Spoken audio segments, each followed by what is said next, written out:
প্রায় এক দশকের অপেক্ষা অবশেষে সেই আলো আবার দেখা দিয়েছে। নমস্কার, আমি ঈশা, আপনারা দেখছেন সময় 365। ফের একবার যেন আগুন হয়ে উঠেছেন বিরাট কোহলি।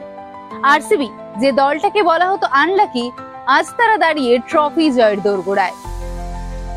না, এবার কোহলি অধিনায়ক নন, কিন্তু 18 নম্বর জার্সিটা যেন নতুন করে বাঁচিয়ে তুলেছে আশার আলো।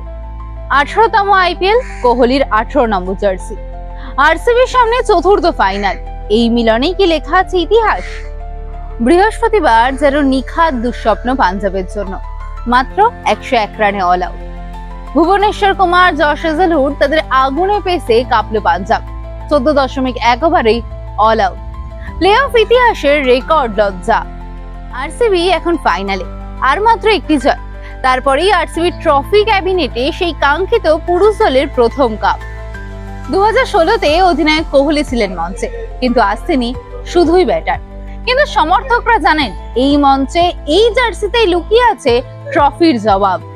অন্যদিকে পাঞ্জাব 11 বছর পর ফিরে এসেও প্রথম কোয়ালিফায়ারেই ধস। কিন্তু হার মানেননি শ্রেয়াস আইয়ার। আগামী কোয়ালিফায়ারে যেতে পারলেই ফাইনাল, আর সেখানেই হবে বদলার সুযোগ সেই পুরনো বেঙ্গালুরুর সাথেই।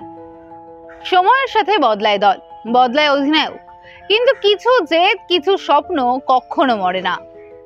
18 নম্বর সিজনে এবার কি ট্রফি আসবে 18 নম্বর জার্সি হাতে? কোহলির ট্রফি ক্যাবিনেটে কি এবার উঠবে সেই বহু কাঙ্ক্ষিত স্বপ্ন? এবারেই কি শেষমেশ ইতিহাস গড়বে আরসিবি? তার জন্য আরসিবি ফ্যানদের অবশ্যই অপেক্ষা করতে হবে 3রা জুন পর্যন্ত।